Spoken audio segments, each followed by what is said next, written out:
Chegamos para aquele momento de saúde aqui na programação da CNN Brasil e só é bom de verdade quando você participa. Twitter, você vai lá, manda sua mensagem, eu consigo vê-la aqui em tempo real e você tem de lembrar de marcar a nossa hashtag, que é a hashtag do correspondente médico, que é o Dr. Fernando Gomes. Doutor, bem-vindo mais uma vez. Muito obrigado, Elisa. Pessoal, a gente adora quando vocês participem. Por favor, façam isso e vamos trabalhar, né? Vamos trabalhar. Se for com a sua participação, sempre melhor. A sua dúvida pode ser a dúvida de outra pessoa, viu? Então mande pra gente. Queremos começar o quadro falando sobre AVC. AVC isquêmico e AVC hemorrágico, por exemplo. Você saberia a diferença entre eles? E mais, quem teve AVC uma vez na vida pode ter outra vez? Acaba virando um grupo de risco que sempre está predisposto a ter um AVC de novo? A genética influencia? Em até quanto tempo alguém tem de ser socorrido? Alguém tem de receber um atendimento após um AVC? São tantas dúvidas, por isso a importância de existir uma data como esta desta semana, o Dia Mundial do AVC. Agora, atente-se para esses dados nacionais. Segundo o Ministério da Saúde, somente em hospitais públicos, mais de 18 mil pessoas morreram entre janeiro e agosto deste ano após um AVC. Pois é, isso significa uma média de 3 mortes por hora. É muita gente, é muita coisa. Isso justifica o porquê da gente trazer esse assunto aqui para o quadro. Por isso, conversamos com uma neurologista, uma colega do Dr. Fernando Gomes, uma neurologista, Sheila Martins, que é presidente da Rede Brasil AVC. Ela falou sobre um detalhe muito importante que pode salvar a vida de alguém, a importância do atendimento rápido para o tratamento do AVC. Vamos então ouvir. 1 minuto de um AVC sem tratamento são 2 milhões de neurônios que morrem. Por isso, se sinais de AVC, imediatamente ligar SAMU 192 ou se dirigir imediatamente para um centro de AVC, porque AVC tem tratamento que diminui ou até evita sequelas e salva a vida. Minutos podem salvar a mobilidade, podem salvar a fala, podem salvar a independência, podem salvar memórias e lembranças felizes. Por isso, no Dia Mundial de AVC, nós estamos alertando para os sinais de alerta do AVC. Reconheça os sinais de alerta, diga, é um AVC, haja rápido, porque o tempo é precioso.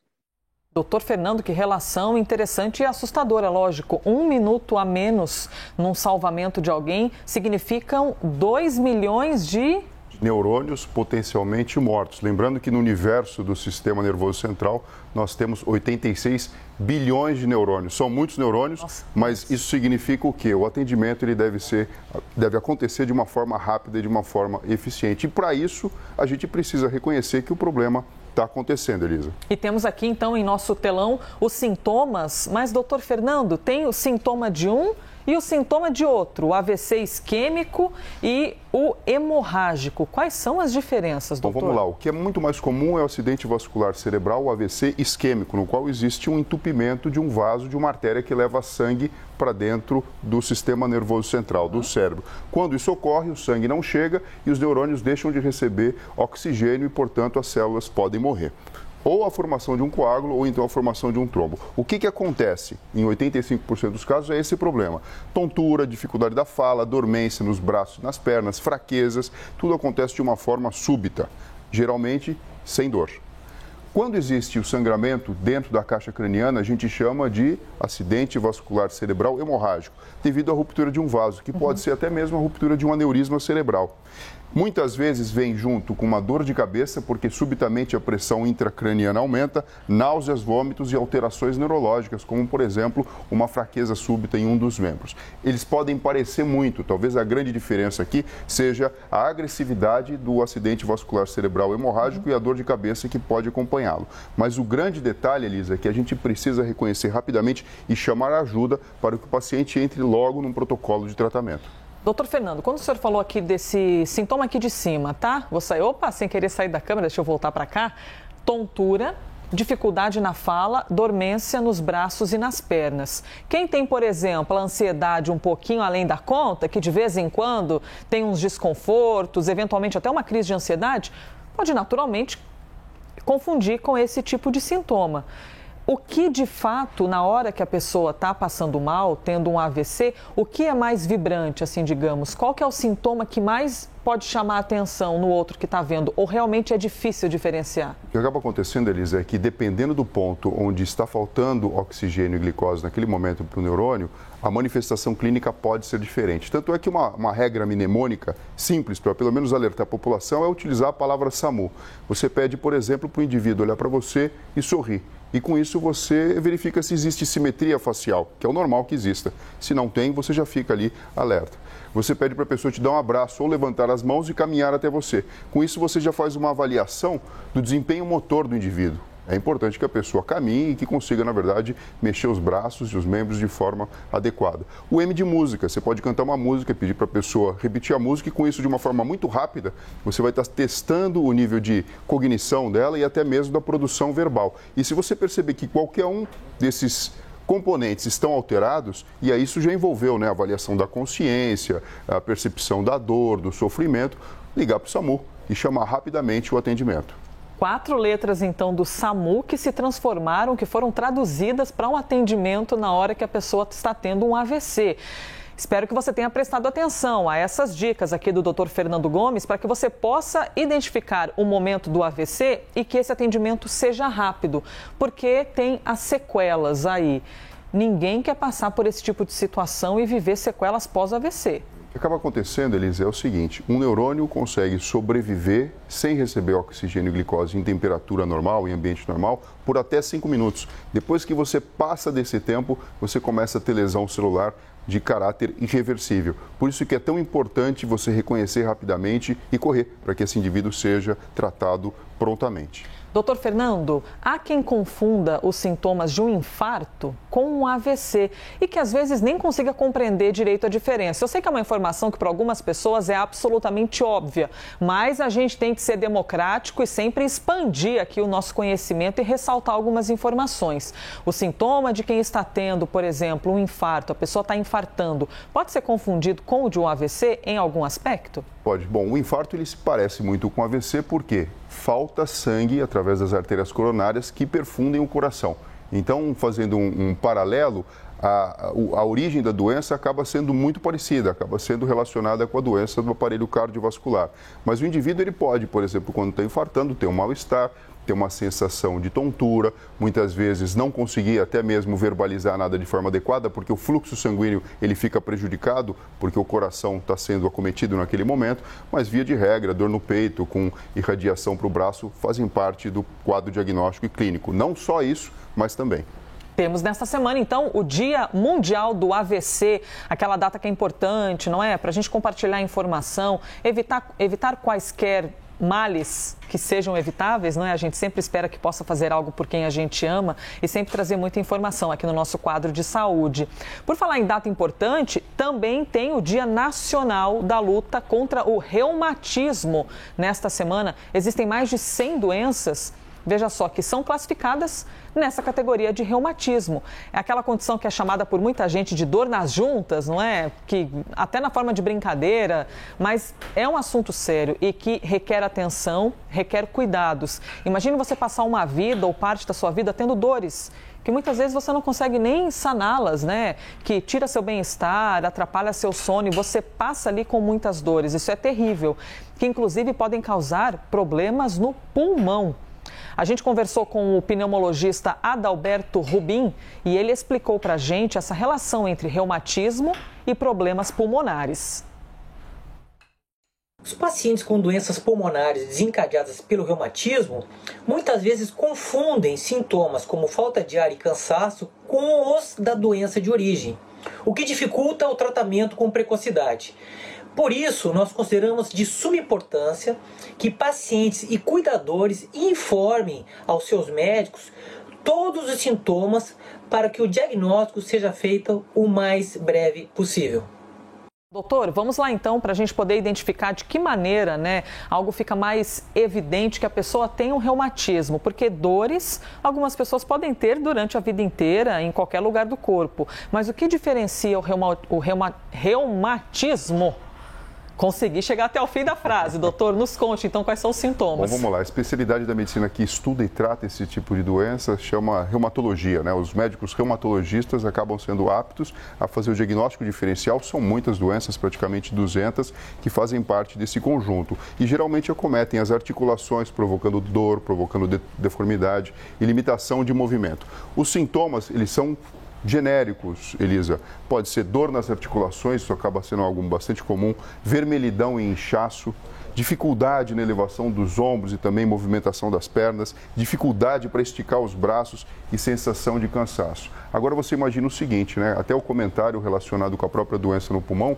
o organismo, na verdade, é algo complexo, né? A gente tenta dividir as doenças e organizá-las pela sua relevância de sintomas e também porque existe toda uma questão de investigação, diagnóstico e tratamento diferente. Mas, na verdade, o corpo ele não fica protegido disso como um todo. Então, todos os órgãos podem, de alguma forma, serem acometidos e sofrer com esse tipo de doença. Por isso que é tão importante se fazer o diagnóstico diferencial e realizar o tratamento de forma adequada. Então, doutor, a gente pode dizer que é uma doença que vai evoluindo aos poucos, então de repente ela começa ali um pouquinho menos forte, a pessoa vai sentindo alguns desconfortos e de repente esses desconfortos, o senhor fala muito sobre quando algo começa a atrapalhar a gente no trabalho, ou quando começa a atrapalhar a qualidade do sono, começa a atrapalhar alguma questão da nossa vida. Esse seria um sinal de alerta de que a gente não normalize a dor? Sim, o reumatismo ele tem uma característica crônica, né? Então o paciente ele vai conviver com isso no decorrer da sua existência com episódios de surto. Dependendo da doença, podem existir momentos de agudização com piora do quadro clínico. E sempre que existe, obviamente, prejuízo no seu dia a dia, na execução do seu trabalho, no seu relacionamento interpessoal e até mesmo para fazer as atividades normais do dia a dia, é importante você procurar um médico para realizar o diagnóstico preciso. Lembrando que a própria artrose e artrite reumatoide são as vedetes, na verdade, as mais comuns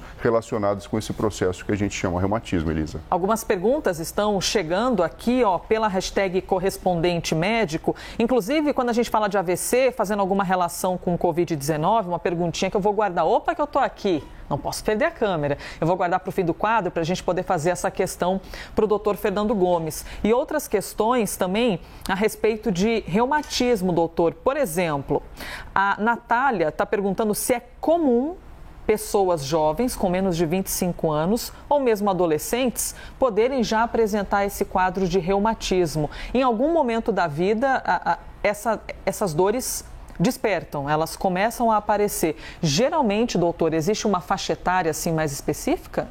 Obviamente existem as manifestações juvenis, mas não são as mais prevalentes. A gente nota o reumatismo surgindo nas idades mais avançadas em linhas gerais.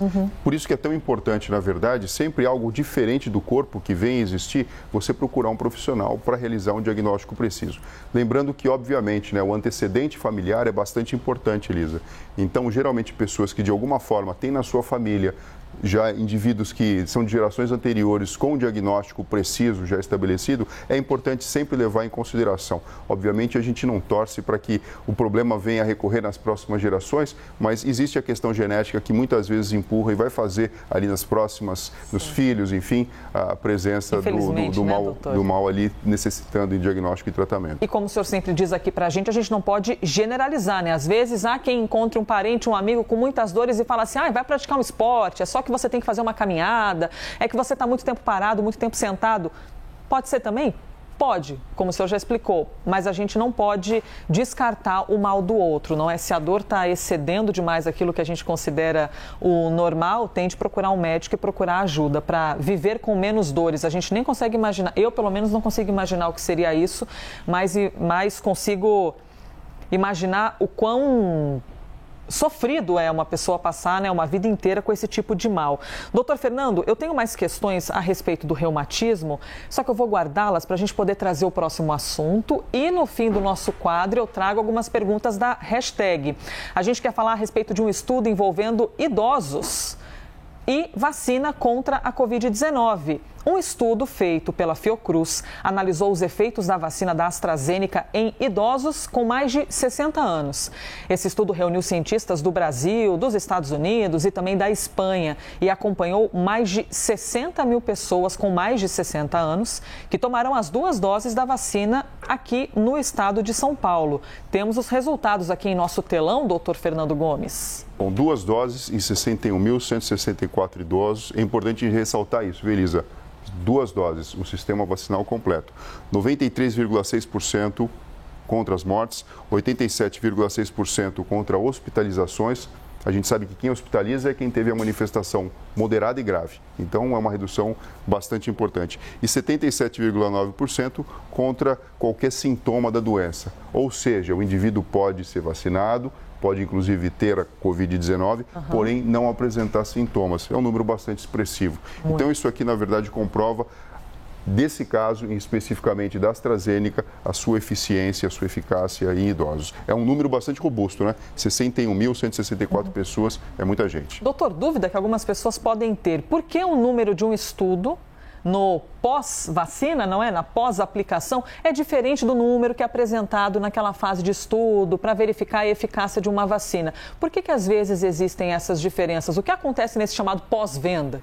Acaba acontecendo o seguinte, Elisa, você aumenta a superfície de contato e a aplicação da doença, então você consegue ampliar o seu banco de dados, obviamente sem tanto controle, como por exemplo quando você está numa fase 3, mas você consegue ampliar muito esse número de dados, porque você tem as pessoas de fato sendo vacinadas. Lembrando que na fase 1, você testa com poucas pessoas se existe algum efeito nocivo ou não do medicamento ou da vacina que está sendo testada. Na fase 2, você já coloca mais pessoas dentro do protocolo e você verifica se de fato ela provoca o que acaba sendo o seu objeto principal. No caso, produzir anticorpo e garantir a imunidade. E na fase 3, você coloca mais gente ainda e você verifica se de fato ela é eficiente. E aqui nesses números, o que a gente mais tem de celebrar, evidentemente, é a eficácia contra a morte, não é, doutor Fernando? Porque uma pessoa vacinada, o senhor já falou tantas vezes, mas como ainda existem aquelas mensagens bem esquisitas circulando pela rede social, eu estou sendo singela com bem esquisitas, né? A famosa fake news, é importante que a gente ressalte algumas coisas. Tomar as 2 doses da vacina não faz com que você se torne um super-homem ou uma super-mulher, mas te protege infinitamente mais do que não tomar o imunizante, não é, doutor? Exato, é um recurso que a ciência há muito tempo já sabe que funciona, porque você estimula o sistema imunológico e com isso você fica mais protegido. Mesmo tendo contato com o vírus, você vai ter uma resposta imunológica mais satisfatória. Temos uma pergunta aqui, o Jefferson, sobre AVC, doutor. Ele quer saber se existe uma maneira de evitar um AVC, por exemplo. Um tipo de exame, um tipo de hábito. O que a pessoa tem de fazer para evitar? Ou o AVC é inesperado e pode chegar surpreendendo? Não, existe sim, Elisa. Um estilo de vida saudável é o que a gente precisa para evitar doenças relacionadas com os vasos, com o aparelho cardiovascular como um todo e também para evitar problemas relacionados ao AVC. Eliminar o cigarro, eliminar a gordura, ou seja, deixar de ser sedentário, manter o corpo de uma forma mais livre do que a gente chama de tecido adiposo, controlar os níveis de glicose, aqui a gente fala em relação ao diabetes, praticar atividade física regular e principalmente ter um estilo de vida que faça com que você se alimente com um equilíbrio, que você possa descansar de forma equilibrada e obviamente, exames periódicos, avaliação com o médico periódico, aquele famoso check-up quando a idade vai chegando, ajudam, na verdade, a detectar problemas e evitar que eles venham a acontecer. Por isso que é importante a gente ser chato mesmo com quem a gente ama, não é? Porque perder alguém por causa de um mal-estar, uma doença, qualquer coisa que seja, depois que essa pessoa deixa de existir, com certeza o nosso sentimento eu gostaria de poder fazer qualquer coisa para ter essa pessoa de volta. Então é bom incomodar enquanto a pessoa está viva. E eu gostaria de incluir aqui nessa lista de cuidados, na verdade, pressão arterial, pressão alta. Muitas vezes é uma doença silenciosa e tem uma correlação direta com a manifestação clínica do AVC. Então, periodicamente, aferir a pressão arterial, se tiver alterada, ser tratado disso, porque com isso você consegue evitar um AVC. Atenção, hipertensos, fumantes ou quem se alimenta mal, o doutor Fernando Gomes já listou ali algumas pessoas que têm de ficar atentas. O que é saúde para você, hein? A CNN Brasil vai reunir médicos, psicólogos, atletas e artistas para discutir, junto com você, a importância da saúde em seus mais diferentes aspectos, depois de quase 2 anos de pandemia, não é? Então a gente vai entender como viver melhor, mas principalmente aproveitando todos os recursos disponíveis na área da saúde. Quer participar deste encontro? Temos aqui, opa, que eu estou na frente do QR Code, vou vir um pouquinho mais para cá, pronto, para ficar ainda mais bem visível para você. O QR Code, abra a câmera do seu celular, aponte para esse QR Code, você tem acesso direto para a inscrição, saber mais detalhes desse evento que vai ser no dia 5 de novembro, ou seja, já na semana que vem, hein? Imperdível, eu garanto para você. Doutor Fernando, mais uma semana que chegamos ao fim. Obrigada por esses 5 dias. Obrigado a você, Elisa. Pessoal, se cuidem e até breve. Este foi mais um Correspondente Médico. Tchau.